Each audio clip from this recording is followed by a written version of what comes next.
And Are You Okay is a not safe for work podcast, so any young listeners are discouraged from continuing. However, we literally have no way to track that. So do whatever the hell you want and enjoy the show.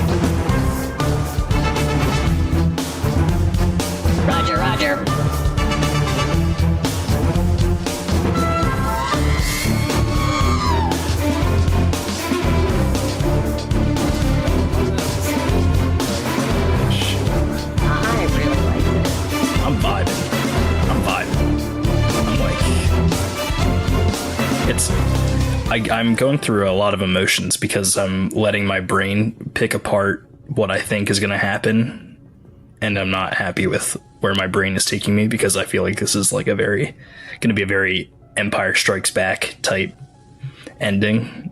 We do have the movie, so that's possible. It's a possibility. It's a possibility. Also, I've been scouring the internet to see if they were doing any of the screenings for the finale, but nothing that I've seen. No go. They said we just give that one episode. No go phobos, I guess. That's all right. I'll take the one we got. I was about to say, we'll always have episode 5. We'll always have that.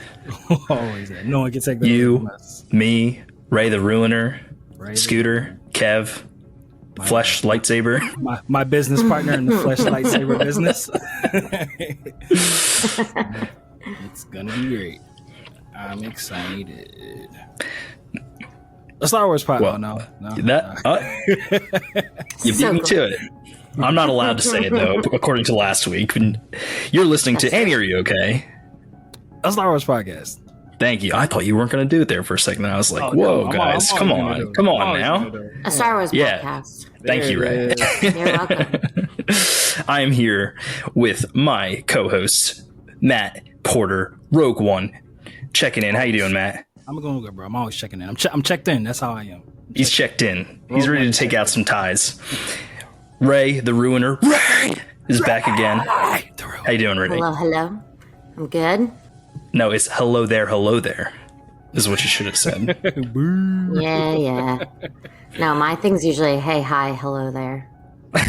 There you go. But you kind of ripped it off, but that's fine. Trademarking it. Yep. I ruined it for once. I've ruined something for once, so, naturally.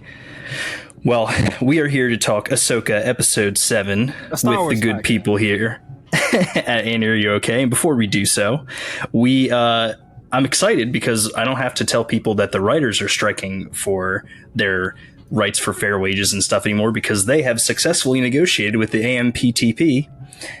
And we are very happy that the writers are going to get back to work and getting fair wages for themselves. However, the Screen Actors Guild is still still striking. And, we're going to continue in solidarity to plug them and give them their flowers for standing up for themselves and making sure that they're not sitting down for one 30-minute session to be an AI extra for the rest of their lives. So, yeah, fuck that. Yeah, that's pretty fucked. So again, this episode was made. We are in solidarity with them. We have no plans in joining those guilds, so we're going to thrive in the chaos while this is happening, and hopefully everyone can get back to creating some amazing content. I know the writers are probably chomping at the bit to get back to things, and I'm sure the actors are as well. So without further ado, I'm going to drop a spoiler warning right here for the people. This is a spoiler warning for any canon content that has been released so far, because a lot of it is very heavily present in this show. So we're going to get into it here, and I'm going to hyper dive right in as I do, and then I will finally hand it off to my co-hosts who have been graciously quiet, other than a few Star Wars podcasts. So let's do this thing. Hera faces a New Republic tribunal to defend her motives and utilizing their forces to chase down the those who wish to bring back Grand Admiral Thrawn, despite Senator Xiono's wishes to Court Martial Hera, she's exonerated by C-3PO on Senator Leia Organa's behalf. I should have write these a little less complicated. Ahsoka trains alongside holo recordings of her late master as the Purgle approach Peridia. Finishing their jump into Peridia's orbit, our heroes are caught in an Imperial minefield and seek refuge in the orbital rings made of Purgle boons. Thrawn discovers Ahsoka is the apprentice of Anakin Skywalker and plans accordingly for her likely unpredictable behavior. Ezra and Sabine discuss some of what he's missed in their time away as they travel with the Noti. The Night Sisters use their magic to detect Ahsoka. As Ahsoka uses the Force to detect her friends by connecting with Sabine, Enoch fires upon Ahsoka, flushing her out of hiding, but playing into Thrawn's prediction. Baylan abandons Shin, allowing her to find her own path as he sets his sights on his true goals while watching from afar. Ezra, Sabine, and the Noti attempt to fend off the Raiders as they're attacked, forcing them to make a defensive stand. Huyang pulls fighters away, allowing Ahsoka to enter the fray by sliding into action, pun intended. Ahsoka confronts Baylan as Sabine and Ezra fight off Shin and the Raiders. Ahsoka uses an impeccably timed distraction to leave her battle with Baylan to race towards her friends as the Imperial forces arrive to back up Shin. Thrawn notices that Baylan has excused himself from the mission and in the midst of the Jedi counter attack chooses to pull his forces back. Noting the greater goal in mind, Ahsoka reaches her hand out in an act of mercy to help the abandoned Shin, but she refuses and rides away. The Jedi reunite and embrace as Huyang lands the T-6 shuttle. The Noti come out to celebrate as Ezra reflects and says with conviction, "Guys, I'm getting a feeling. I think I might be going home after all." And thus he sealed his fate. Yeah. Goddamn Disney. I do not feel good about that. Since we're there, let's just fucking. He's got to. I gotta get this up, man. I gotta get this off my chest. I gotta get this off my chest. Give it to us. I have been so happy with Aaand's limited performance that we've gotten so far, and I really feel like it's perfect casting for his live action counterpart. If they do not let this man go home, I'm gonna fucking lose it. I'm gonna riot. What are your guys' thoughts? Do you think that he's just completely sealing his fate? Like, I feel like the dialogue is too on the nose. Matt, I'll hand it off to you first. Like, tell me how you feel. What are you thinking? So timeline wise, how many years before The Force Awakens is this again? Force Awakens is 30 years after Return of the Jedi, so probably like 25-ish. Okay. So, all right. So, for one, I don't think he's going to check in the show. I think he's going to make it out the other side of Ahsoka. I'm not as optimistic that he's going to survive this movie because we've been talking about, this is the bridge to Terabithia between the original trilogy and the sequel trilogy. And we know, like, there's gonna have to be some connective tissue, and we would assume Ahsoka, because she obviously ages slower, she could make it and still be like of sound body and mind. Grogu, obviously, if he's alive when Rey's doing her thing, but Ezra is a human, and he would be old by the time Rey is building her Jedi temple. So it's like I would not be surprised. I'm actually leaning more towards that he's not gonna make it out of this movie. I'm feeling the sacrifice coming. So you'll think he'll make it to the end of this show, but when Filoni's movie comes out, he's gonna be making the ultimate sacrifice. Yeah, assuming the movie is supposed to be what they've teased it to be, like the sum of Book of Boba Fett and Mandalorian and Ahsoka. That's like the culmination of all three of those shows. Assuming that is still like the course, then yeah, I don't see how you have a movie like that and somebody doesn't die. Just to like give some type of emotional stay. Star Wars always kills at least one person that like you care about. Like somebody always checks. And then it's just like you can't use the they were busy excuse, but for so many characters, like due to their absence in the sequel trilogy. Like we've been saying for years now, like, all right, they're gonna have to start explaining why a lot of these people weren't around. How did the First Order take place if such of these strong Jedis were still on the map and things like that? They're going to have to start explaining like why some of these people weren't helping out, or like why Luke just felt the need to say like fuck all and just leave, and like shit went to more shit. So it's just like a lot of these people, when we talked about this with the Bad Batch, like this last season, they probably all might check. Like They might all go, or like retire, and like just be like, oh, we're Switzerland, we ain't in it. But like, I don't want everyone's excuse to be like, oh yeah, we did our fight, we're old, y'all do it. So like, some of these people are gonna have to die. And yeah, Ezra's optimism, it's giving him. Disney's gonna Disney. The character that always thinks they're gonna make it. Like, they're the ones that go. Hate it had to be him. I mean, I'll be happy to be wrong, but yeah, but I do think everyone's gonna make it out of this show, and like with their limbs intact. But yeah, the movie, I don't know, bro. I don't know.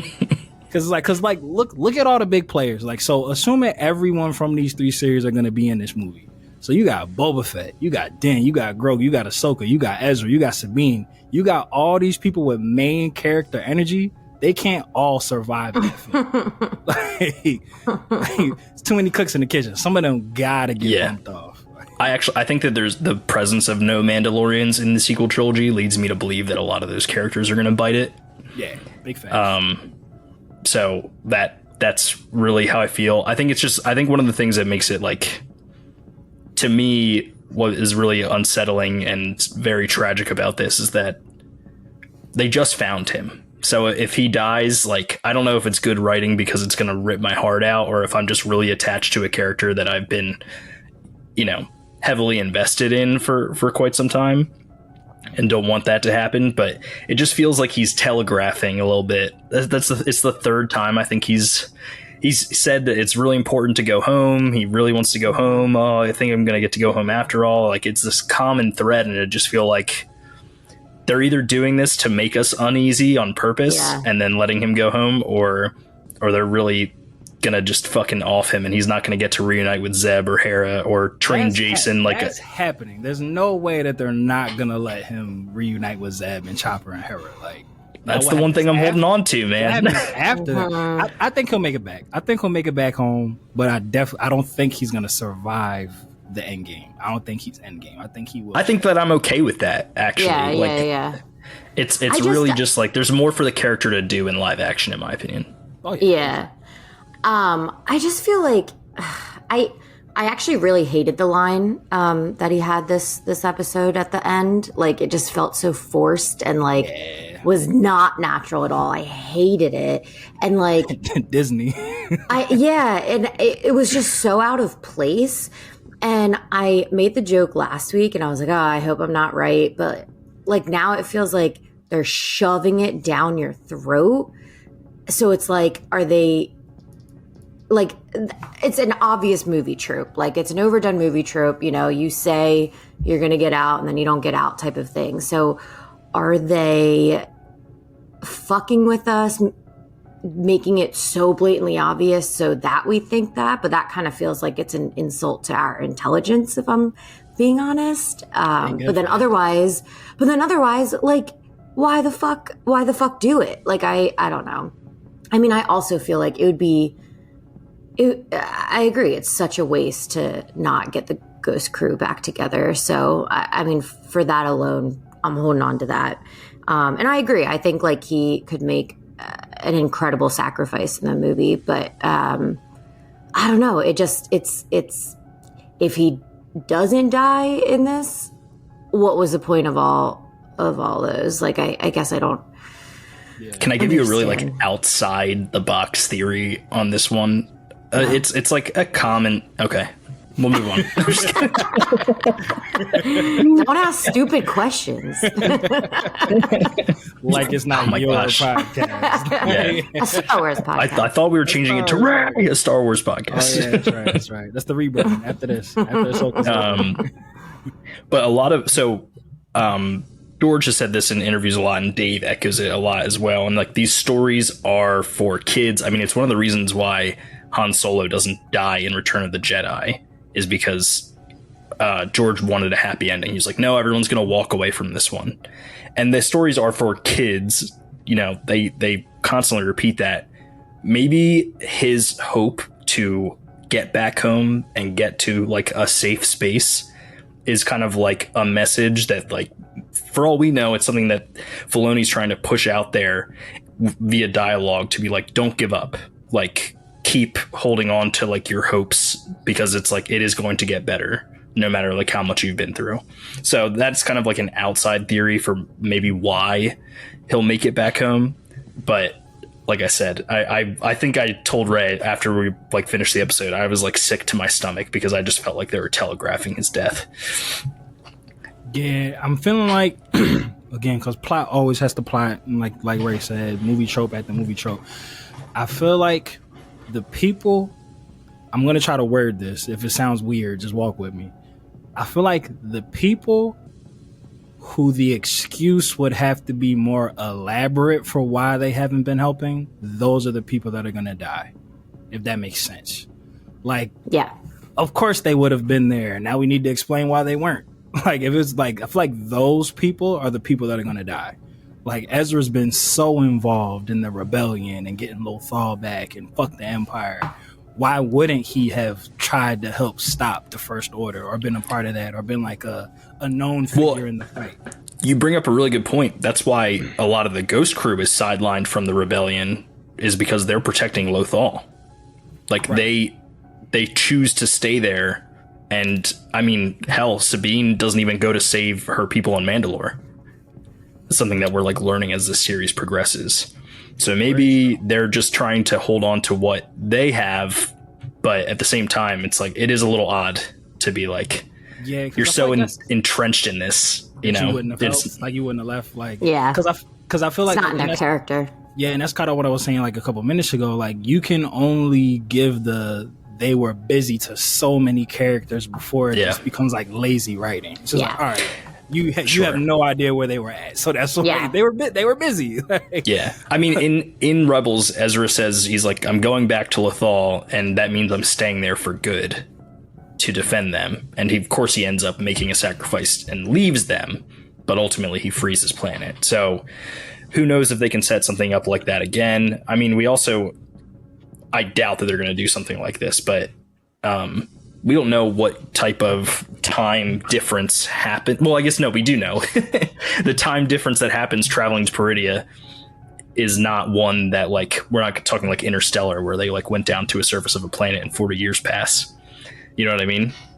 Right. Yeah, because of like congruent timelines ish. Right. They're gonna come back, everybody's raised like alive, like, oh shit.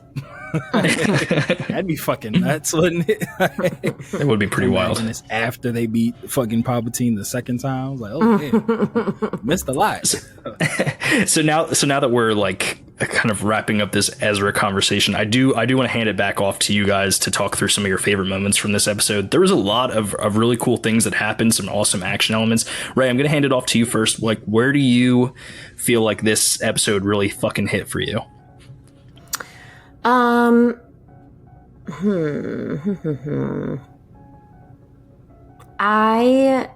feel like I always fall back on like any Ahsoka moment. I mean, I loved lots of redemption in this episode. 3PO, great character redemption, fucking man in this episode. And then Ahsoka and Baylan redeemed their saber fight. Much better saber fight in this one. And one of my favorite things, and I said it the first time we watched it, was the little quips that Ahsoka has during that are so Ahsoka. Like we are just seeing so many different sides of her now. And like when she says, I don't have time for this, and, you know, with a little smirk on her face. And then she, you know, is like, perhaps I don't need to beat you. Just very, very Ahsoka that we saw in Clone Wars, which I thought was very cool. So, yeah. Love it. I guess it's my turn. Yeah, it's your turn. So I don't know if they're gonna address this. I hope they do, but I wouldn't be surprised if they don't. Because only, what is it, 2 episodes left? One episode left and then a movie.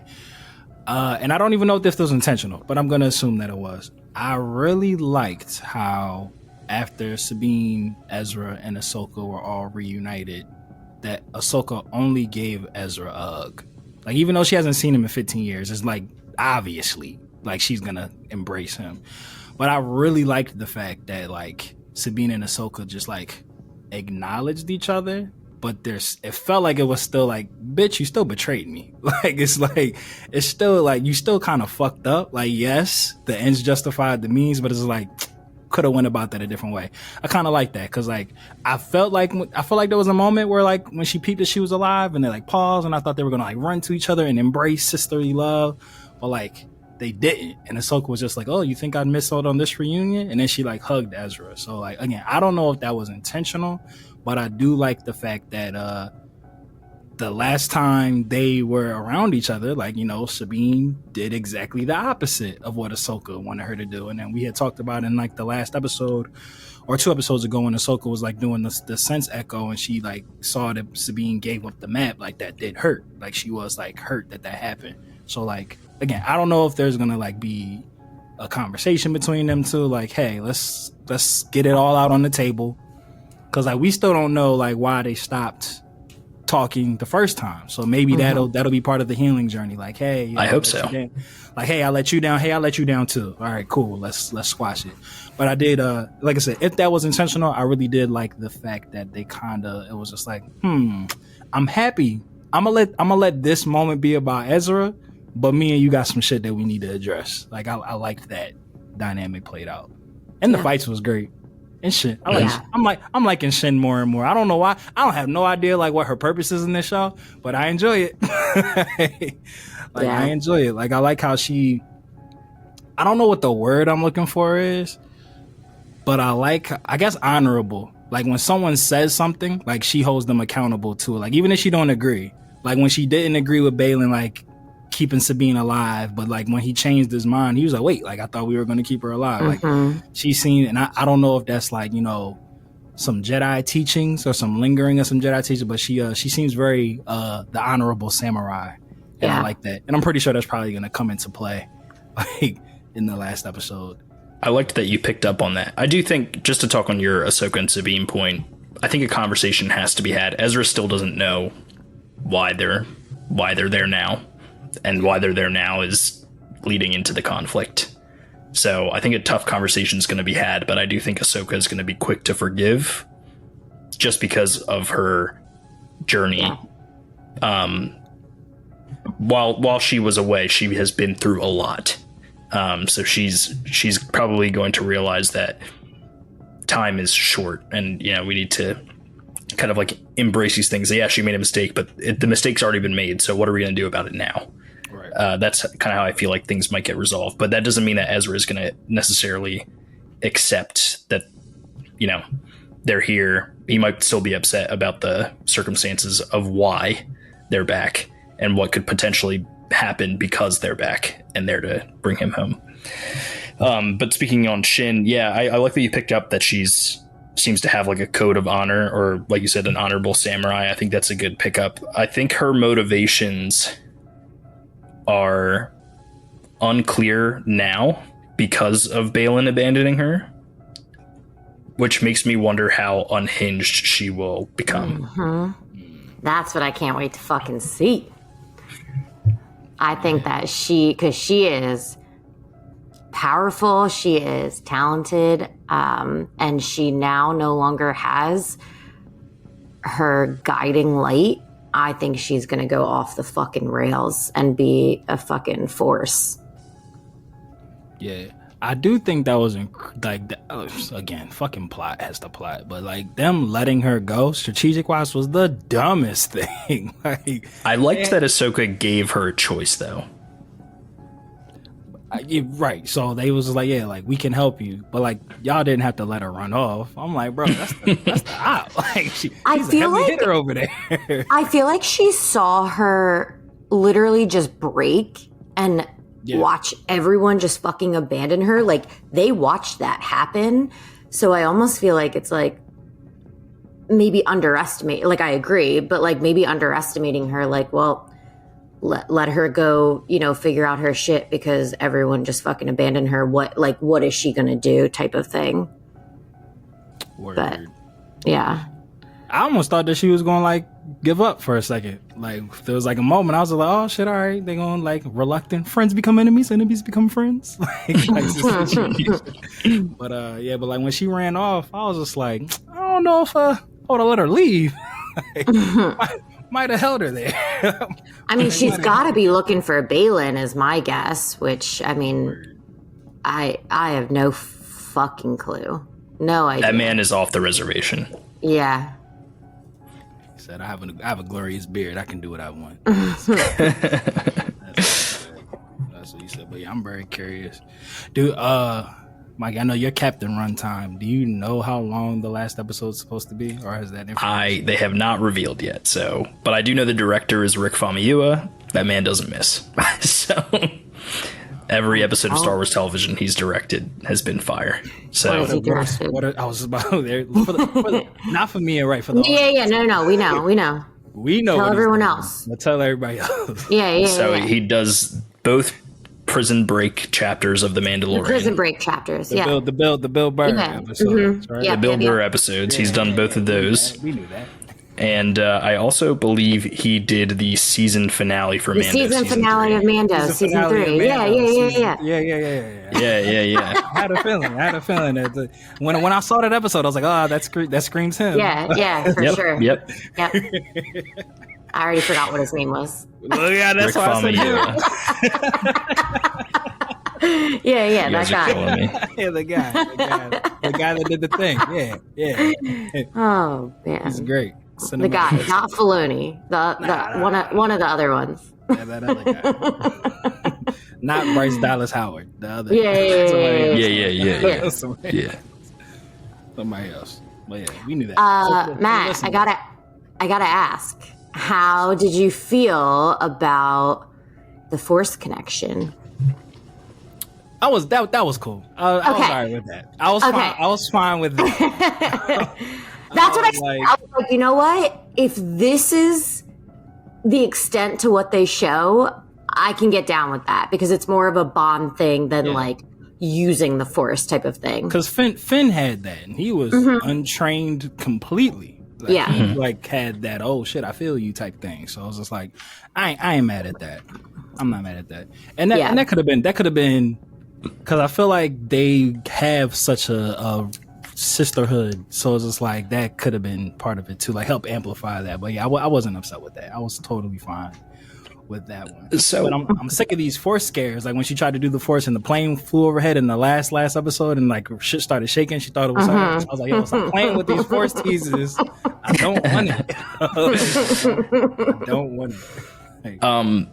That's the point you bring up there, and I love that it's a slow build, and I think that there's still potential. I know that, like, obviously, because they do this in the Marvel shows a lot. They do all this stuff, and then they wrap it up really quick at the end, and it's like, that just didn't feel deserved. To me, there feels like a lot of plot lines in this that can extend to a second season of Ahsoka, which I think is totally on the table.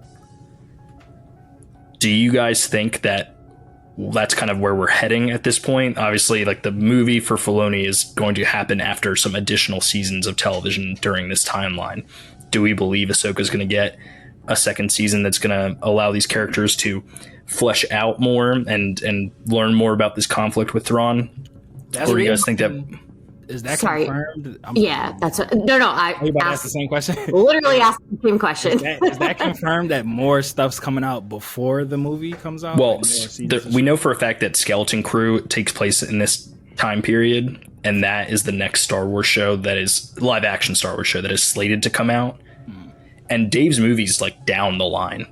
Like it's like maybe like 4 or 5 years out. They're not going to wait That far? Yeah, well, now that after the writer's strike, that's definitely pushed it out. Yeah, this might be a fake memory, but I swore that the movie was like the next thing. No, Like, it is not the next thing. All right, cool.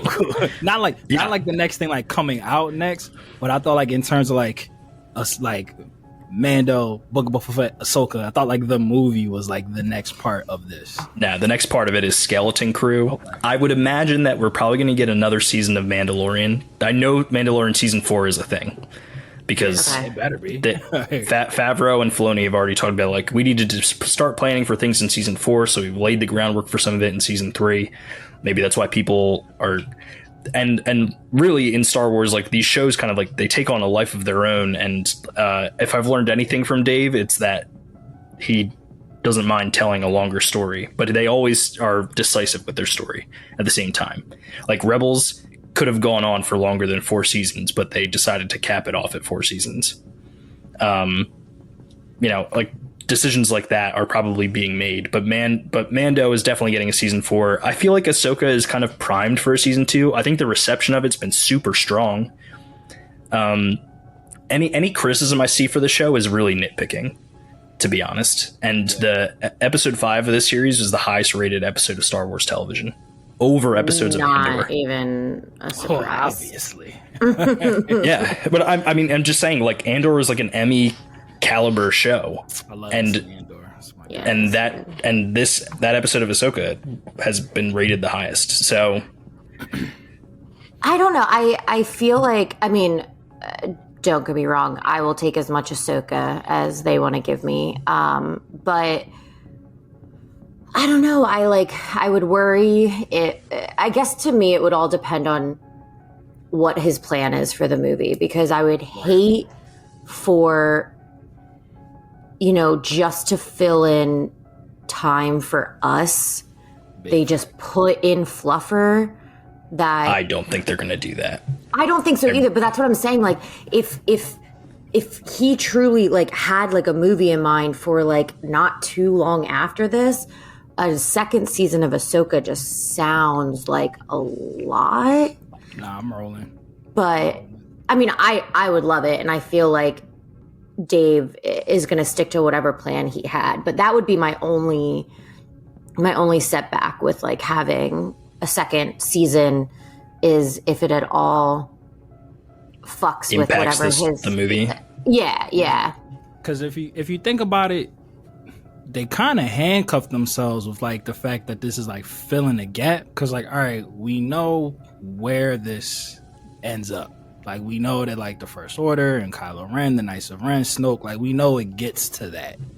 So it's what Ray's saying, if the movie is supposed to be the bookend for these 3 shows, and I guess Skeleton Crew, is that in the Filoniverse? That's definitely part of his shit. Yeah, it's just another live action show. So the Mando timeline is a bunch of shows. There's obviously been some outliers like Kenobi and Andor. They're taking place at very different times in the timeline. Acolyte will be the same way. Acolyte's can take place before the Phantom Menace. So those shows don't affect anything that's happening in these other shows. But all the shows that are happening in the Mando portion of the timeline are all telling a cohesive story. The one pirate who escapes Mando season 3, Seaweed guy? not seaweed guy he bites blew it. up. The one dude. Yeah, he bites it, but one of his dudes is remember. antagonist in Skeleton Crew. So, Oh, good shit. oh my god, we're talking about all these reunions and shit, and Ezra having to go back. Ezra needs to reunite with Hondo. What the fuck am I thinking?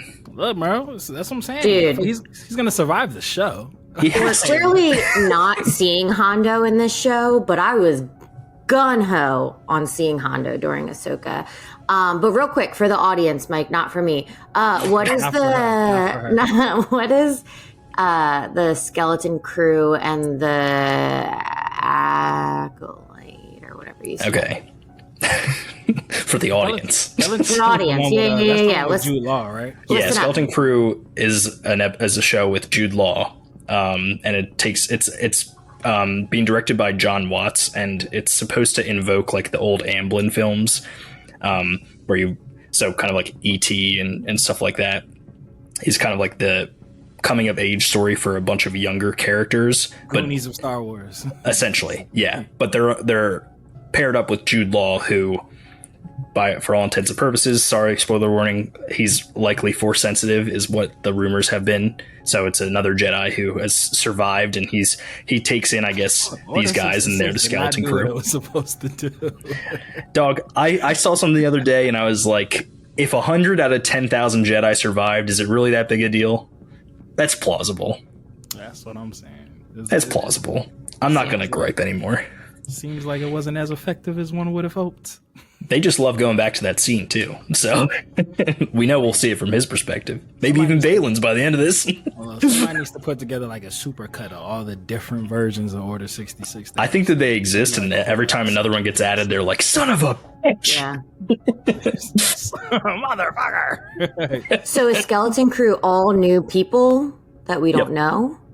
Yeah. Oh. Although I'm sure there will be a Star Wars didn't have cameo. enough characters.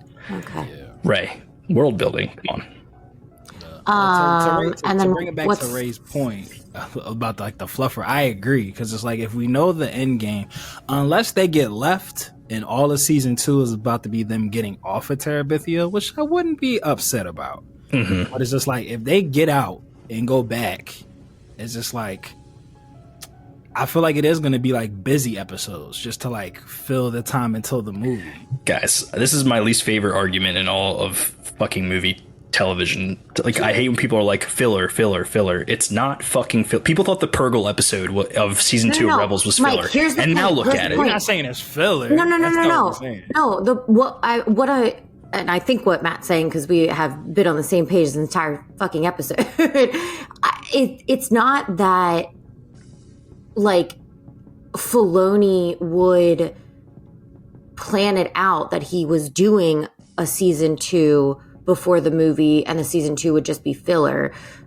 What we're saying is that if the strike is causing the movie to go further out than what he was expecting, and then like they do a TV show just to like bide their time before the movie I doubt comes that out. that is what they're doing. That's okay, but that was kind of how you made it sound. So that was the whole point. I was saying it's further out now, but it's going to get pushed further out because they have seasons planned.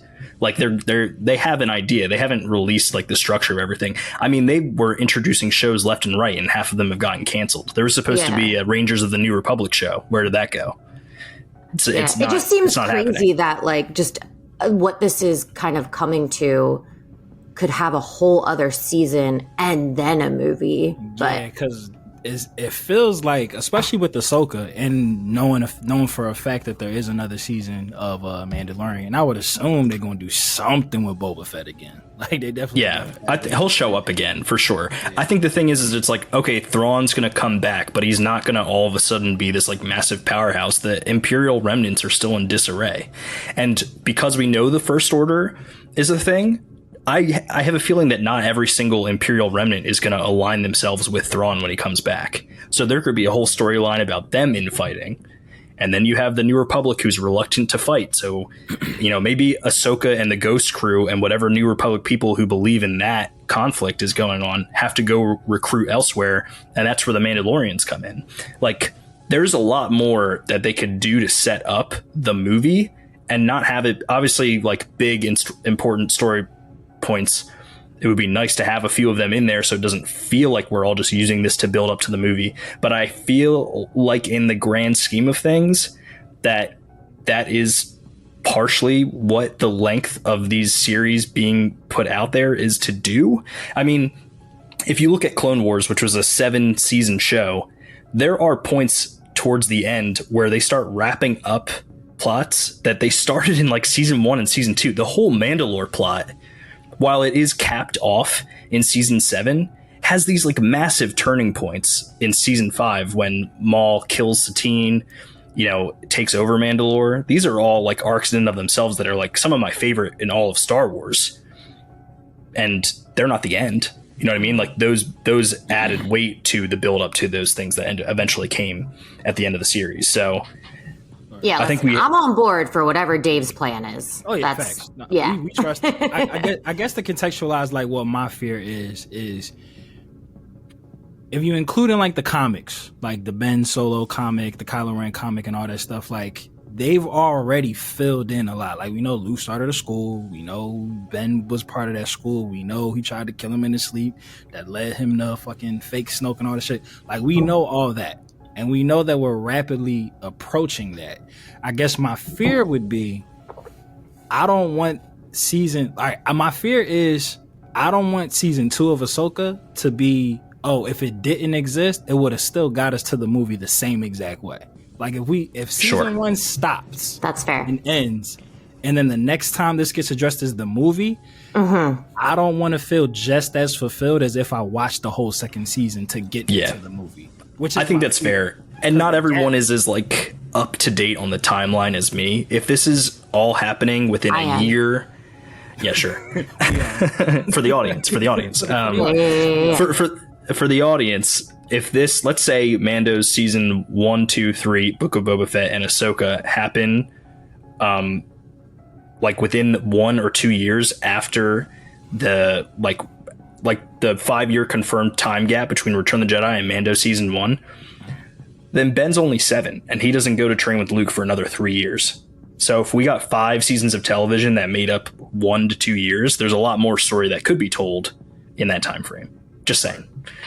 So, I mean, look, I'm rolling.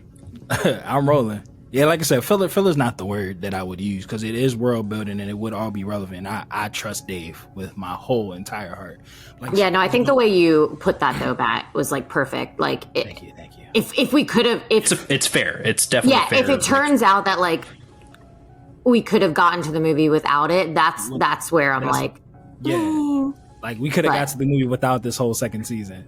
All right, we'll book it here, 9/28/2023 at 8:53 p.m. If Matt was right, I will come. Even if Annie Arioke is not even doing a thing anymore, we will put out a PSA where I will come on with Matt and I'll just be like, "You were right. I was wrong. I'm not afraid to admit I'm wrong."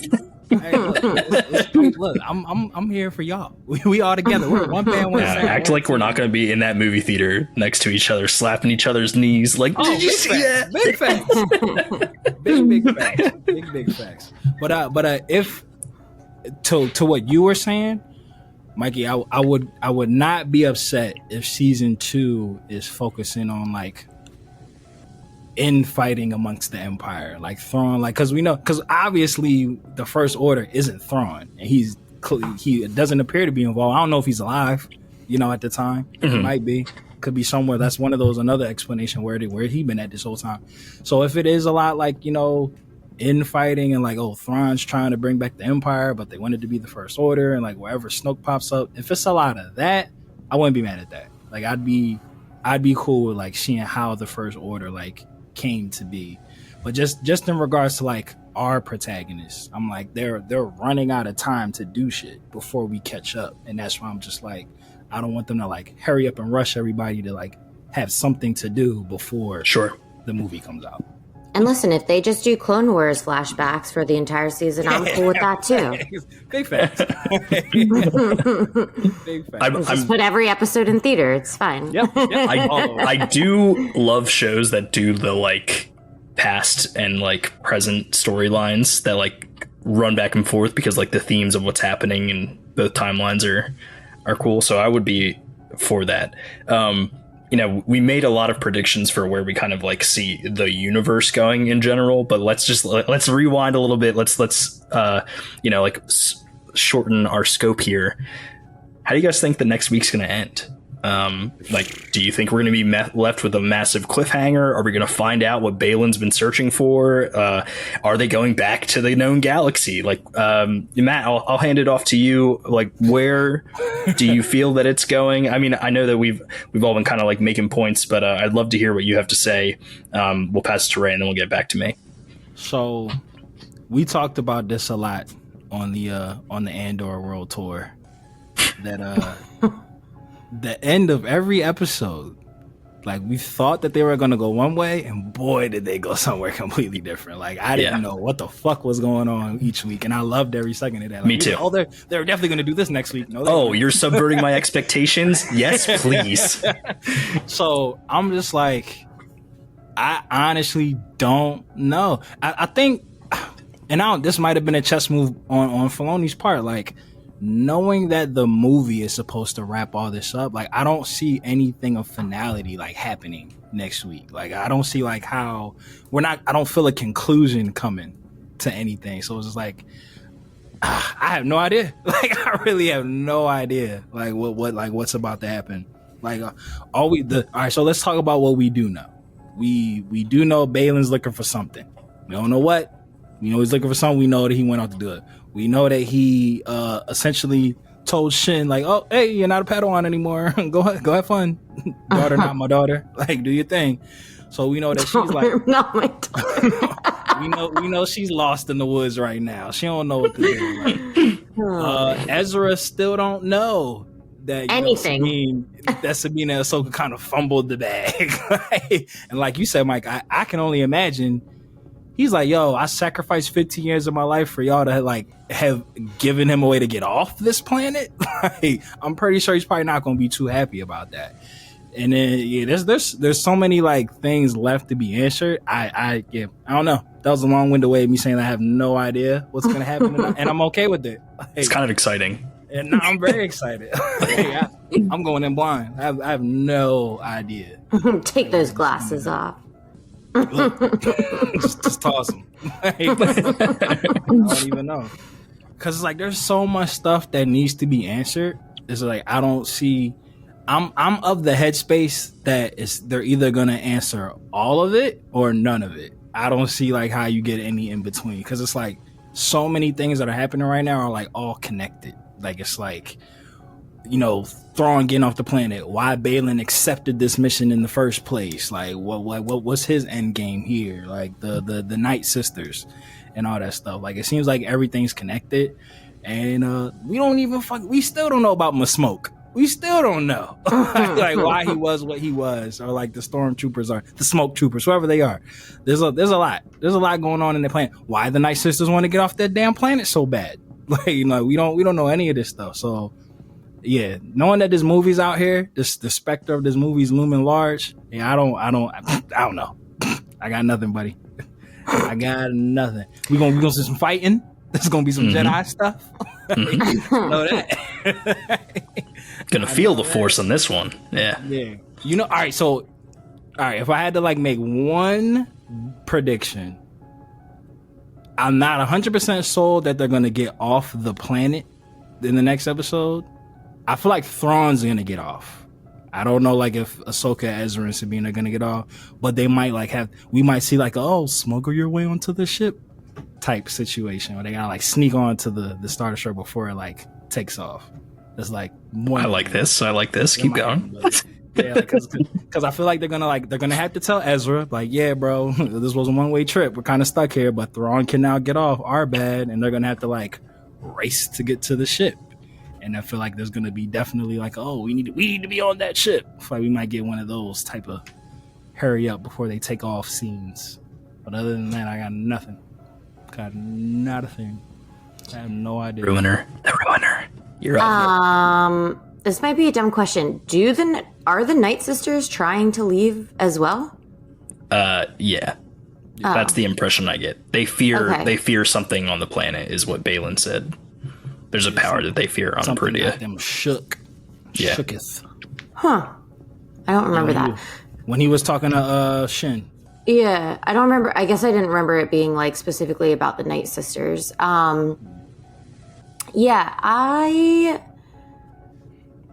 don't really have too many predictions. I agree. I think Thrawn's getting off the planet. I don't know about the protagonist getting off the planet. I think and hope that maybe we wrap up Balin's story. For the sake, I know that Rae died after, they finished this season, so it wouldn't be super weird if there was a cliffhanger with his story because they were expecting to still have him. But yeah, I could see that being a plot that's not easily tied up, but tied up and isn't going to necessarily affect the rest of the plots. Can I give my Shin prediction, or are you saving that? No. Go ahead. I think Thrawn is going to bring Shin under his wing. I think that she is now unhinged. She is looking for a new daddy master, as Matt would say. And Thrawn is incredibly manipulative. And I think that he's going to replace Morgan as his right-hand man with Shin. Yep. Yeah. I feel like they're gonna have a falling out too. Yeah, they already fucking hate each other. So I think if she's looking for guidance and she's totally unhinged and he knows, I mean, can probably like already tell like, you know, what type of you know, power she holds. I can totally see him manipulating her and her becoming, like I said, a very like formidable opponent. So I could see that happening in this. I definitely think, I don't know. I have to say, I'm not loving Sabine, and I love Sabine from Rebels. And while I feel like there are definitely things that are being portrayed the right way with Sabine, these last couple episodes, I feel like, I don't know. She's like a little bit like childish and immature, and like I don't love that. Like I don't feel if it's an intentional, you know, character decision that they're making for her, great. I can't wait to see that redemption. But I feel like usually we see character growth, and with her, I'm seeing character regression, and I'm not loving that, and I hate admitting that. And I don't know, like I get it. Okay, she hasn't told Ezra. She's trying to like bask in, you know, whatever this reunion is. I had like a fleeting thought that maybe she made the decision knowing that she wasn't going to be able to get back or save him, but that it was just she made the decision just to be able to see him and is not telling him everything because she's like, this is just where we're going to be now. Maybe she's tired of fighting. I don't know. Again, doesn't seem like Sabine to me, but it was like a fleeting thought with that. But, you know, to me, it's like, it's not so weird that she hasn't totally divulged everything to him, but she hasn't shown like any sadness about Ahsoka. Like, she thinks Ahsoka is dead, and she hasn't shown anything about like with that. And I think that's the biggest thing, like kind of bothering me. And I didn't really think about it until we rewatched it. And I don't know. My biggest, not prediction, but my biggest hope, I think, is seeing a massive character growth with Sabine. Yeah, I like that because essentially, yeah, that is a really good question. Now that you say that, it's just like it does play like she gave up because it's like once Ahsoka died, like she had no plan of how am I gonna get back. She was just like, all right, I literally don't have anybody anymore, even though I fucking fuck Hera and Jason, I guess. But yeah, exactly. Like, why are we forgetting about Hera? But she was just like, yo, like I just lost like my sister master, like my brother, like, and I think like what Balin had said, like, yo, like you don't have anybody left. Like at least see if your man's is still alive. Like let's go see if your homie's still alive or whatever. But I do think she kind of gave up. She was just like, look, like I'm gonna just go be with Ezra, like you were just saying, Rachel. Like I'm gonna just go be with Ezra and just fuck it. We in a new galaxy. Like whatever happens. Like it is. Because otherwise, you're telling him what's going on so you can ramp up and go defeat him, right? Yeah, like just like it's complicated. Yeah, which again does not feel like Sabine to me. And I mean, yeah, maybe like you said, Balin got in her head and said you don't have anyone left, but it's also like, bitch, you like have, if there's one person you'd been in contact with, it's Hera, and like Hera's still there. So you know what's interesting though? I think, and I'm kind of rolling with you because they might have fucked up a little bit in the show, like the way that it was portrayed. Because I feel like when she did the the Freddie Prinze Jr. hair cut off, you know, when she did the Caleb hair cut off and everything like that, I feel like for us as fans, we internalize that as like her getting her shit together. But if you really look at it, she might as well giving herself bangs. She's been fucking up this whole show.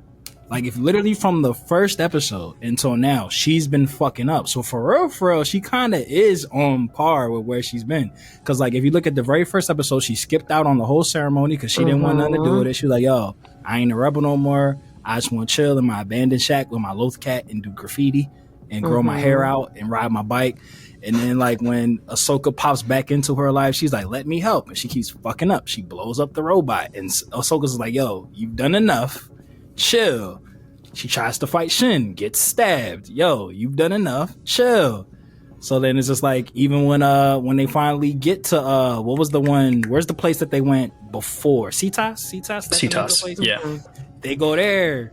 You know, Hugh Yang, hey, stay together. Y'all are better when they're together. They split up. Ahsoka gets bumped off the cliff. Sabine gives the John to the enemy. It doesn't do what she promised Ahsoka she would do. Sabine's been fucking up this whole show. Like, she really hasn't been racking up no W's for the team. Like, yeah. Which again is not in Sabine's character. But like, I think it's intentional. Not part of, and that's what I'm hoping. Yeah. I think it's intentional, but I feel like because we're all Rebels fans, when they gave her that, put my armor back on, let me get my shit. Because you know what it is? I feel like subconsciously, we made a connection to like when Obi-Wan decided to get back in the game. Like, he went and dug up his lightsaber, got the blaster, put the poncho on, was just like, let me trim up my beard a little bit, you know, let me get back. So like, I feel like Star Wars, every time we have like a character who like retired from the fight and then they get that, I'm back in the fight montage, they usually come in and wreck shit. Like, so it's like having Sabine cut her hair, put her armor back on, take the helmet, grab the lightsaber, we're thinking like, oh, she's back. Like, you know, she's ready to make the world her bitch. And she's just been fumbling the bag over and over again. I'm not going to say it's out of like you guys are like I guess interpretation that it's out of character for what we know her as. For the most part in Rebels, I agree with you. But we also know that she internalized a lot of what she struggled with regarding her family for almost that entire show. And it takes a lot for her to finally come to terms with that and be willing to make that change.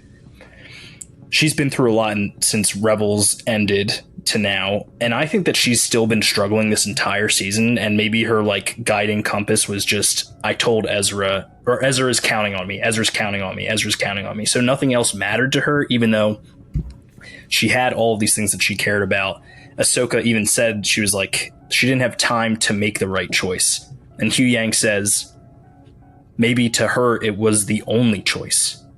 Yeah, she fought alone. She's like using that. And now she's got to her brother. She's there. She's with her friend. And now she doesn't know where to go. And what's left behind her is a lot of bridges that have been burned. Figurative and literally. Because there's no way back to the galaxy unless Hugh Yang was charting a course on the T6 through the purple. And even then, it took the ring 7 hyperdrives to get to Peridia. They've got 1. Yeah. So yeah, you're either all going back together or you're not going back at all. And I think that might be what happens, is that they get stranded. Yeah. So she failed. I'm thinking, essentially. Right. And to kind of like harken back to, but she didn't in her mind. But look at it. Yeah. Look at it. That's got to be a mind fuck, because it's just like, I love what you just said, Mike. It's like she's had a goal all these years. Find Ezra, no matter how successful she's been at it. Maybe she took a couple years off to eat, pray, love. Who knows? But like, she's always had that goal. Like, all right, get Ezra home. And then finally, it's like a pseudo victory, because it's like, yeah, she found Ezra, but she made the promise to bring him back home. And not only can she not get back home, but in doing so, she also gave Thrawn a way to get back, which was Ezra's whole sacrifice in the first place. Yeah, nullifies the sacrifice. Yeah, so it's just like, not only did you just essentially waste 15 years of my life, but he can get back and we can't get back. Yeah. The fuck? What do you mean, girl? And like, and he don't even know that. So it's like and that's probably why she's doesn't want to say anything. Because Ezra's like, yeah, we can go home now. She's like, yeah, about that, my guy. Yeah, we kind of can't. All right. or Yeah, she's like biding her time, I feel like. Mm-hmm. Yeah, so it's just like I feel like hindsight, depending on how the last episode plays out, this might all be intentional, having her keep failing. Like that's kind of like a reoccurring theme for her. Like she keeps trying to take on these tasks or prove that, you know, she can do it. It's kind of on some like, it's funny that Ahsoka's her master. It's kind of on some like Anakin Obi-Wan type shit. Like all of episode 2 was Anakin was just like, yo, like let me do something. Like I got it. Let me do this. I could do it. And Obi-Wan's like, no, you're too young, my guy. Like relax.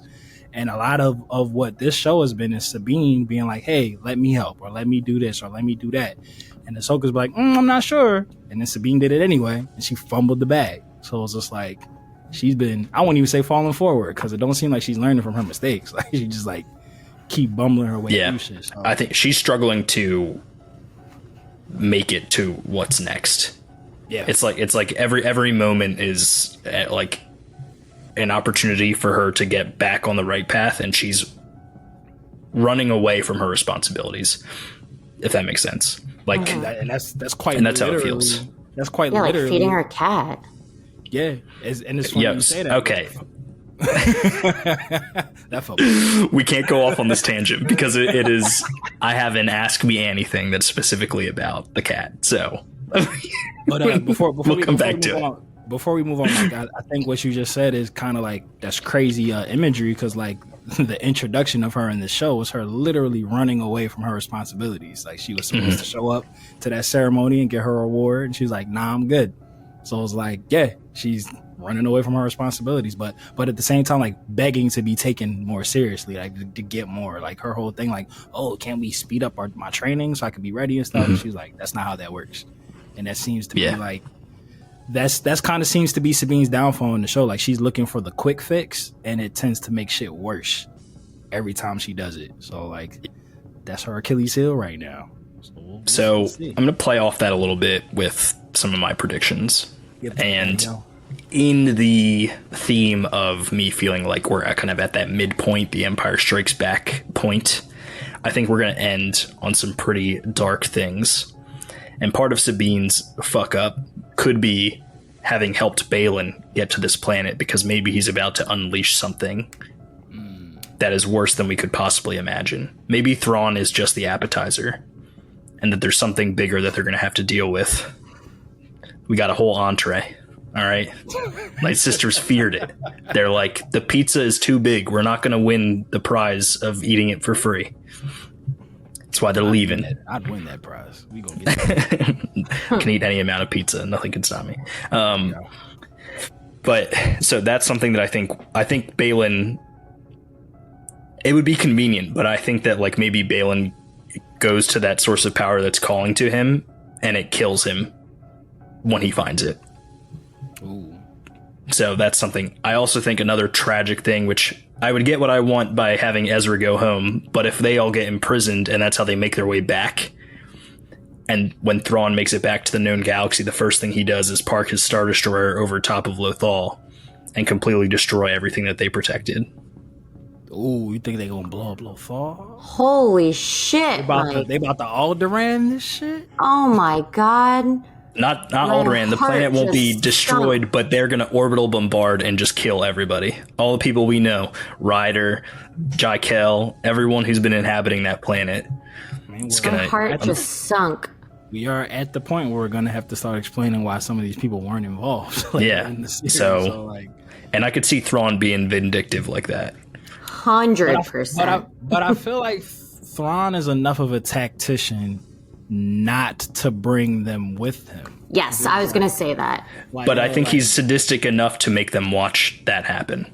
I mean, you can set him up with a TV, like on Peridia. Yeah, like I feel like he knows that they're crafty.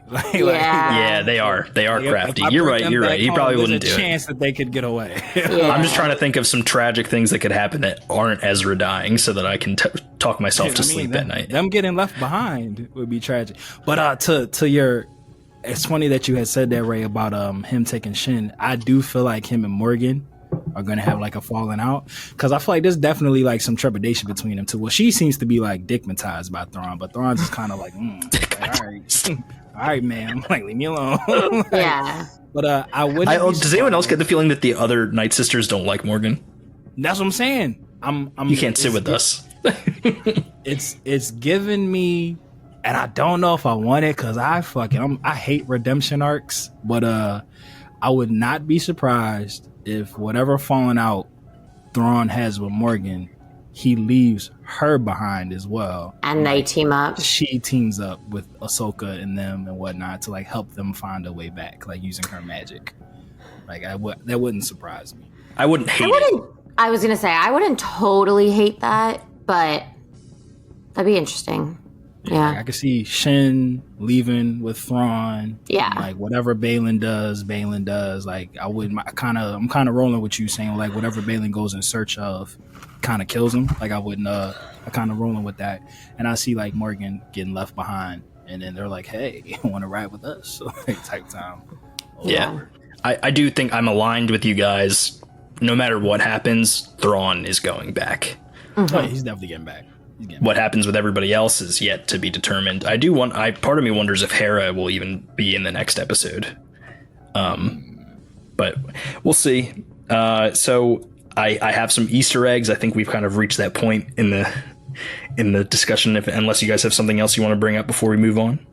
I'm trying to think if we covered that chase scene was dope when they were driving the little hut rock thing. I did love that. Yeah. Also, Ezra being like a master martial artist with the Force. I love that line. He's like, "Nah, I don't need that. The Force is all I need." But then he did grab a blaster. Mm-hmm. He was like, yeah. So I would love to see him, grab maybe a lightsaber off the ship because they showed that there were quite a few there in Hugh Yang's little like chest there. But they're making it a point to tell us that saber is Sabine's now. I think that was very intentional, and I'm not. I've seen a lot of discourse online from like toxic masculinity bros who are like, "Why didn't he just fuck people up with the lightsaber?" And it's like, listen, he's internalizing his Jedi-ness, and maybe he will have a lightsaber in the future. Maybe when he trains Jason, he builds a new one. Yeah. Or maybe if someone has Kanan's, maybe he ends up adopting Kanan's saber as his own. We will see. And he's but also for right now, yeah, he hasn't practiced in 15 years. He might be rusty. He's like, and the like creatures that he's traveling with, he says they're a peaceful like people, and so he had nothing else but the Force to kind of work with. So yeah, and he's always kind of been like other than when he was dabbling with the Sith holocron, like he fights out a defense for others. Mm-hmm. He's not exactly like out there using his aggression. Yeah. So, he was martial arts in it up. And I was here for all of it. Yeah. What was I gonna say? Oh, this might be like an obvious thing, but I loved just every part of Thrawn, just like basically narrating what was happening, type of thing. Yeah. Like they did such a good job of. He's playing chess. He was playing chess, and like Ahsoka reaching out through the Force at the same time that the Night Sisters were trying to like find her. Like the way that they did it just made sense, I feel like. And why are they pulling back? He explained why they're pulling back. Like you see every single piece, and he's like, no, she's going to find Sabine, who we wisely sent far away from here. Like it's so smart. It's so like well planned, and it makes sense. Like he doesn't really give a shit about them. Like he's one cold calculating motherfucker. Yeah, like he has his goal, and he's reaching that goal. Yeah, and he's like, I'm trying to leave. He's like, I don't give a fuck what they're doing. I'm trying to leave. Like, they can have their reunion. Like I'm just trying to get out of here. Yeah.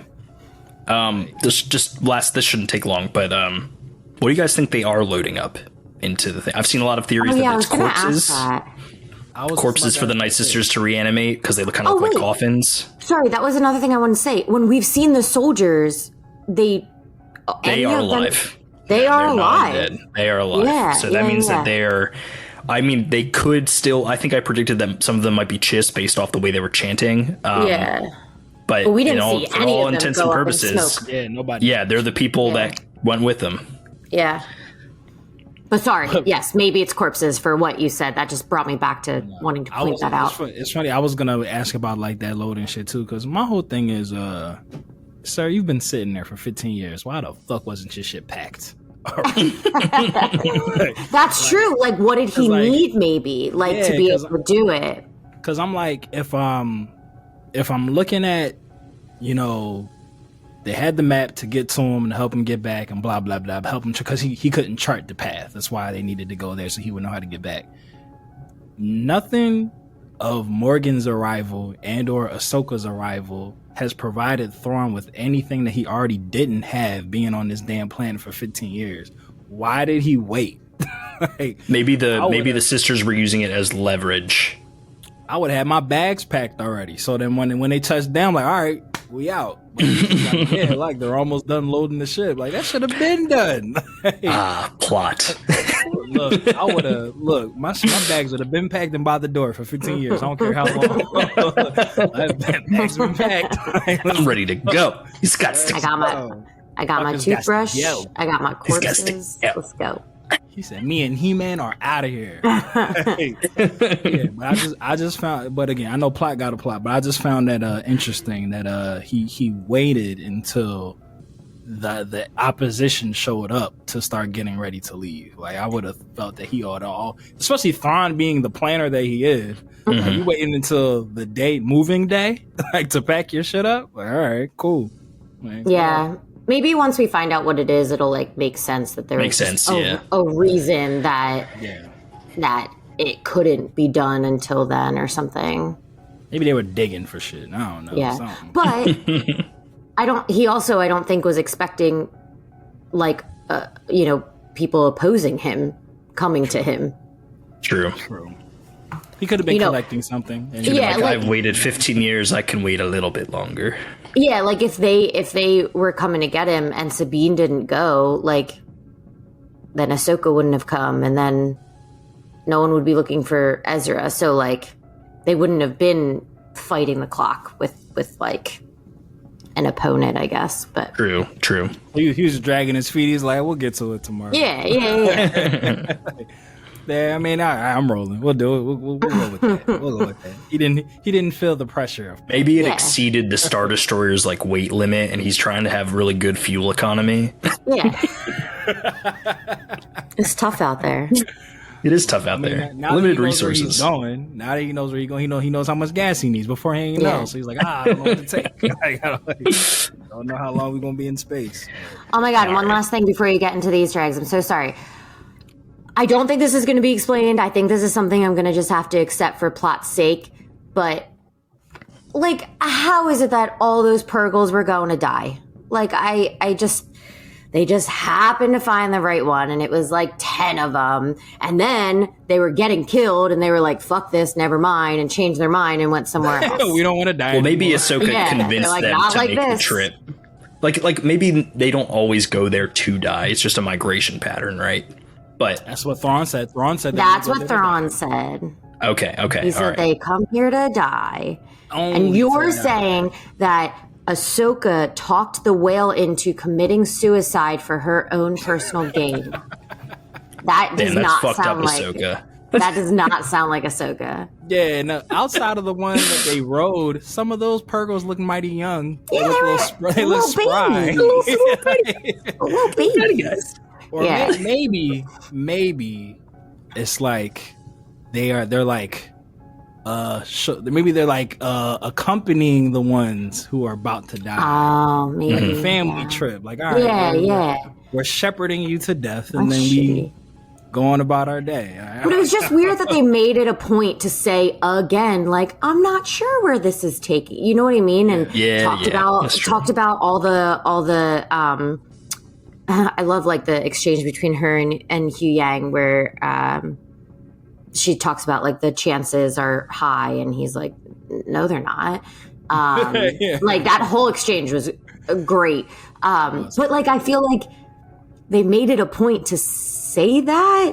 So it's like, okay, yeah, you're bringing our attention back to this very convenient plot that we are here. So I don't know. I wouldn't hate that. Like if we never find out I wouldn't hate it, but You probably that, won't. but that just because they had that conversation makes me kind of feel like maybe I don't know, but I feel you. And you know what's funny? Had they not included the line about that the only time they make that trip is to come die, we wouldn't have questioned any of that. would not have questioned it for a second. For a just been like, hey, second. this is part of their migration. Right, like that's that. what I mean. Like, it feels like there were these like little breadcrumbs that like Yeah, were but then we wouldn't have intentional, the bone rings. No, they can die. They don't go there to die. Yeah. Anyway, Easter Bunny, get to your eggs. That was funny. So Did I ruin any of them? Maybe a couple. We'll see. Star Wars podcast. A Star Wars podcast. The Old Republic symbol can be seen on the outside and inside of the court building. It's just, it looks like kind of the thing that Palpatine stands on, but it has like a weird, it's hard to explain, but it's there. It's an Easter egg. It's there, we promise. Yeah, it's not the cog that the military uses. It's a completely different symbol, and it I guess symbolizes the Senate, and I guess they just adopted the old one for the New Republic as well. Carson Teva's dialogue indicates that this takes place after Mando season 3 because of the whole Moff Gideon fight with Senator Ziono. Anakin's holo recordings have been seen before in Star Wars Rebels. In the one shown on screen, we get the first live action mention of Asajj Ventress in company of Count Dooku and General Grievous. Outside of that, Thrawn was present on a mission during the Clone Wars when he teamed up with Anakin. This takes place after he leaves Ahsoka during the book Thrawn Ascendancy. What happens in that book is it goes back and forth between the timeline of the Clone Wars and Rebels after season 3. And throughout that book, you kind of realize that in Thrawn's inner monologue, he has determined and identified that Anakin becomes Darth Vader, but he keeps that knowledge to himself. Through a dialogue exchange, we find out that Zeb's training recruits. Last time we saw Zeb, he was in a fighter pilot suit. Kind of love the idea that like he became a better pilot and was like maybe integral in helping train some younger resistance fighters, and that's maybe why, even though it's a small force, they're quite formidable because Zeb is a great warrior. So who knows? Isn't the ghost like at the end of the Rise of Skywalker when all the ships it is? Help? Isn't the ghost? It is there, yeah. So he could be on it. I would imagine that either Hera or Jason is piloting it. But I guess maybe some days we'll like they do this whole thing where there's like a book called Certain Point of View where you see stories from different characters. And what they've been doing is they've been releasing those books on the 40th anniversary of the movies. So maybe we'll get a certain point of view for the Rise of Skywalker someday that tells us who's in the ghost. Jesus Christ. 35 years from now. Yep. When Ahsoka reaches out to Sabine, this is a reference to Luke reaching out to Leia in Empire Strikes Back.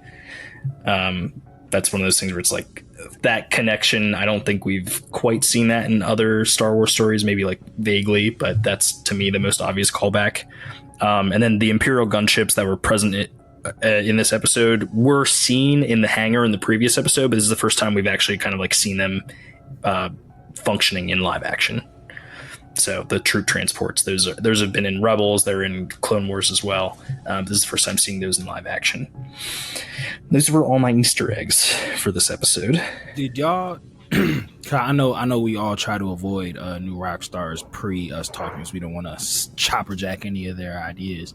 But did you see that apparently, and this is kind of like a big thing making its rounds around the internet, that I guess on Balin's like wristwatchy thing, like the screen, apparently like he has like Luke, Leia, Han, and Ben, like their names on like his little wristwatchy thing. Oh, I didn't know that. Yeah. So like, I've seen that, and I think it's simply an Easter egg. Just there. It's like a ha.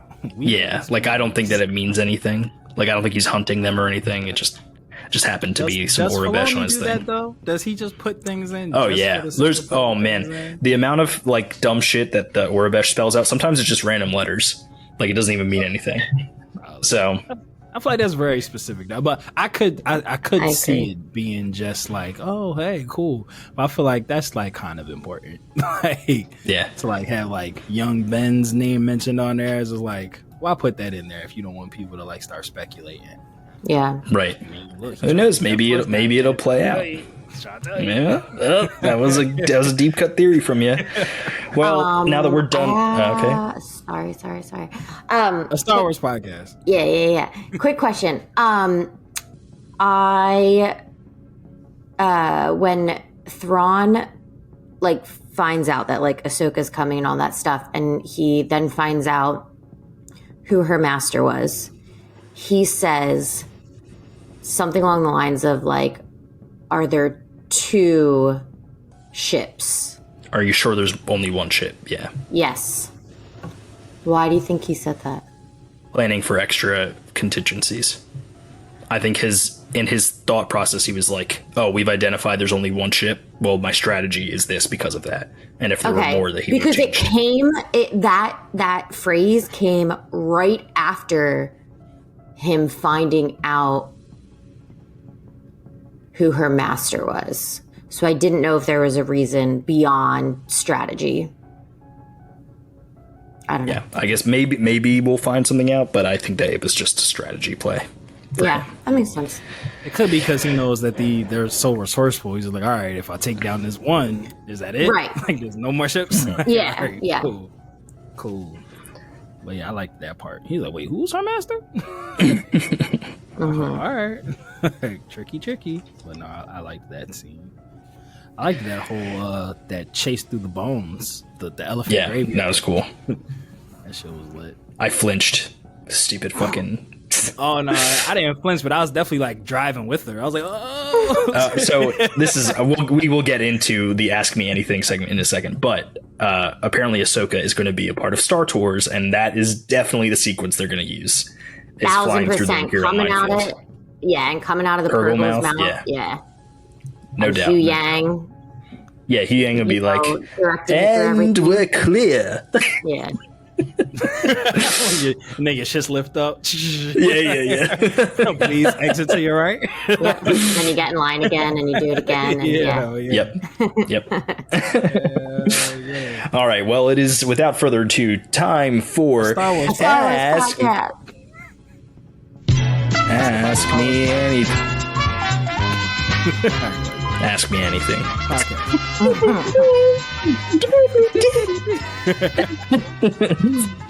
Executive producer of Dragon Ball for Life podcast, Yali Perez, all caps, asks, who is watching Sabine's cute little cat this whole time? ? Exclamation point.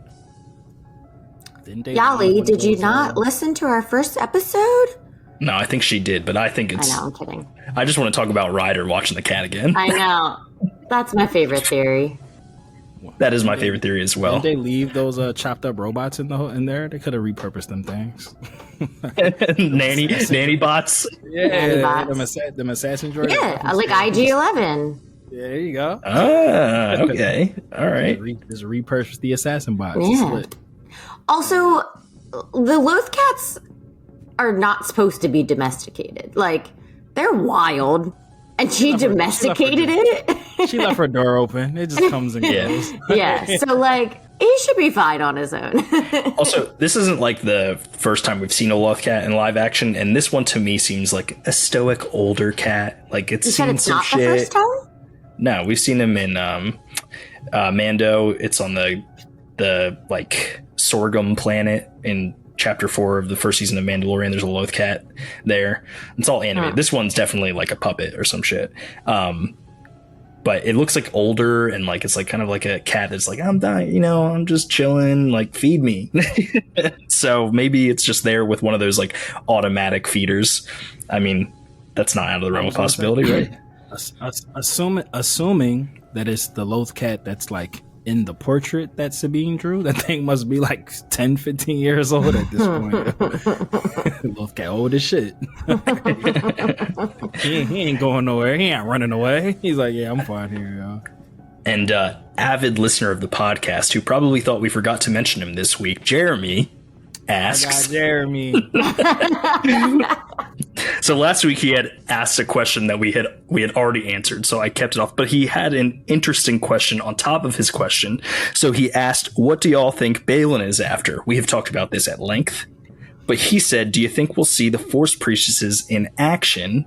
The Force priestesses, as you might remember, Matt and Rae, not for the audience, but as you guys might remember, in season 6 of the Clone Wars, Yoda goes on that spirit journey with Qui-Gon's glowy, sparkly thing, and he encounters the Force. How to become a Force ghost? Yeah. Exactly. Yes. Yeah. So come on, bro. Come on. We got this. We got this. We got this. So, do you guys think we will encounter the Force priestesses? Where are the father, the son, and the daughter at? Are they disappeared? They're dead. They're all right. Well, never mind. It's not them. Well, Anakin. Or the daughter gets killed by... Oh, yeah. I remember he went crazy. And she transfers what's left of her life essence to Ahsoka to save her. And so we think that the daughter lives on in Morai. Where the fuck is Morai? The son kills the father, and the son is killed by Anakin. I do remember Anakin killing the son. It came... So... They are dead, whether they've been reincarnated or people will take their place. That is yet to be determined. I think that would be a cool fate for Ahsoka to eventually become the daughter, quote unquote. Maybe Anakin's Force Ghost becomes the father, and then we have yet to determine who the son will be. But to speak to Jeremy's question, I don't think the Force priestesses are going to show up. I've seen other... content creators also talk about maybe he'll find the Bendu. I think the Bendu is out of here. I don't think we're going to deal with the Bendu at all. I don't think the Force Priests are there. I think whatever we are going to find is going to be much more menacing and much more aligned with the dark side. That is my personal feeling on this. Do you guys feel otherwise? Do you think something different is calling to Baylan? I can't help but feel like there's something sinister on the horizon regarding his storyline. I have zero idea, inkling. I have nothing. That it's above me now. Yeah. You could tell me anything. I'd be like, yeah, that'd be cool. If it is evil, I don't think he knows that. It might be one of those oh, hey, open the cage and I'll help you. And then, I'm bad type thing. Cause it seems like his motive is he said it. He's trying to break the wheel. He's trying to end this cycle of Jedi Sith, Jedi Sith, Jedi Sith. He's trying to stop it. So I wouldn't be surprised if whatever he does find ends up tricking him and being a evil force. But I don't think that that's what he thinks it is. It's I don't even know if it's a someone. Like you're right. I don't know. No idea. I'm still on my Force dyad wild theory. I still don't even I know he said he wants to break the wheel, but why? I still don't totally understand what the cycle of violence. The dogmatic view of the Jedi. The dogmatic view of the Jedi. Jedi. Yeah. I mean. The shit don't work. The Jedi Order, the Sith, they both need each other to exist. So it's just we've heard similar rumbling. The past die. Killed if you have to. Exactly. Yeah. So it's just I think Baylan's not wrong in what he's saying. It's just as long as one exists, the other will be there. It's light and dark. It's the balance. So, but again, and I feel that's why Rae might be the one to actually create a successful order, because she is literally light and dark. She is both. And I think Baylan thinks whatever is on Terabithia will help him, because he seems to have knowledge of this place. He's oh yeah, people forgot about this. This fell into myth, and everybody they don't tell stories about this anymore. Seems that he knows about these stories, because as soon as he got there, he's just oh yeah, I gotta go over here and check something out. So it's he clearly wanted to find this place. I just that kind of goes back to a plot being a plot. If Baylan's always been trying to find this place, that's very coinky-dinkly. I was just about to say that, because if that's the case, let's go all the way back to the beginning. And how did him and Morgan sync up? How did those pieces fall into place then? He was oh shit, you're going to see Thrawn, and he just happens to be here. Oh, you going to Terabithia? Awesome. I'm gonna take a page out of Maz Kanata's book, A Story for Another Time, which we still haven't got, by the way. I need to know how that saber ended up in Maz Kanata's hands. That is true. That is true. No, I fuck forgot all about that. They never explained. I know because like the director changed, but like they never explained how Han knew who Rae was. Like they never gave that. Like when Maz was like, "Who's the girl?" and then they cut away, and they don't show that conversation. Never know what that conversation was. I bet you Han was like, I don't know, but she knows how to fix a ship. That's what we have to assume what was said now. Yeah. we don't have an answer. I don't like looking at Chewie all the time. But yeah, my terrible old Harrison Ford impression. To the list of things that we're not going to get answers. But yeah, dang. See now I kind of don't want. See now I'm torn because if Balin always wanted to get to Terabithia, that is a monumental coincidence. Yeah, that happened to be the planet that Thrawn and Ezra ended up at. Yeah. Yeah, that's a wild coincidence. But yeah, what is life if not just a bunch of coincidences? You know. I mean, I hear you. It sounds.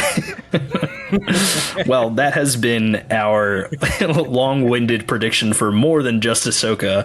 And obviously we covered and talked about all sorts of different things here. And for Aaaaand, Are You Okay? This has been Mikey the illest on Instagram telling you, Mikey Two Shoes telling you that we're leaving you for the time being, but you can catch us back here on Mondays at Aaaaand, Are You Okay? A Star Wars podcast. Don't forget to check out our sister podcast, Dragon Ball for Life. You can find it an anime podcast. Star Wars podcast. It's an anime podcast. Matt and our good friend Travis over there doing all sorts of interviews with voice actors, breaking down manga chapters for Dragon Ball Super. Got some other fun stuff planned for you. We might even be on YouTube soon. It's crazy. But yeah, go check us out over there. It's DB4L Pod on Instagram and Twitter. And underscore pod. DB4L. Underscore pod. Oh my God. Look at me fucking everything up. So additionally, on top of that, if you live in the Philadelphia area, the tri-state area, or just the East Coast, or maybe you're just visiting from the West Coast, on October 21st, we are teaming up with Super Game Day to do this awesome event where we are hosting a side event inside of their event called Cospalooza 1.5 Chain of Memories. It is a costume contest. Cosplay encouraged. It is an all ages event. Simply to enter, all you have to do is donate as little as $1 or more to the Franz Fund, which is a fund that helps families pay for underprivileged pets. There you go. Surgeries, all sorts of things. I'm just ad-libbing, but it is all going to go to a good cause, and there's lots of fun things going on around there. It is at Cherry Street Pier in Philadelphia on October 21st. I believe it starts at 11 a.m. And it goes on till who knows how late, but we will be there. The DB4L and Aaaaand, Are You Okay? Pod families. We'll all be there in attendance, and we look forward to. It is free and kid friendly, so you literally have no excuse not to come. And for a lot of people have been asking me like, "Oh, who should I be? What should I wear?" Even though obviously our family, our portion of it is going to be very nerd centric and cosplay, catered to. This is also a Halloween event. So if you don't know what anime character to be and you just want to dress up for Halloween, all costumes are accepted. Yeah. Just come and have fun. If you want to enter the costume as a skeleton, do it. Not guaranteeing you're going to win. But you can still be one. We're here for it, and we'll probably shower you with endless compliments. So absolutely. Please swing on through. I would ask people where they can find you, but I know that Matt's just going to say you can find him at all the same places you find me. Yes, you can find me all the same places that you find Mikey Two Shoes. You can't find me anywhere. Don't look for me. You can't find her anywhere. All her accounts are private. Yeah. As they should be. Although I think on her TikTok is live, and there's videos of our dogs on there. So go check that shit out. Yeah, where's check that, out Rae? The dog. Yeah. Huh? Yeah. What's your TikTok so people can follow you there? Oh, I think it's Ray of Sunshine. RAE. There you go. RAE of Sunshine. Go find her there and see videos of our dog going crazy. Yeah. Well, that has been everything I've got for Aaaaand, Are You Okay? A Star Wars podcast. A Star Wars podcast. Yeah. And we will see you next time. May the Force be with you. And with you. Later, nerds.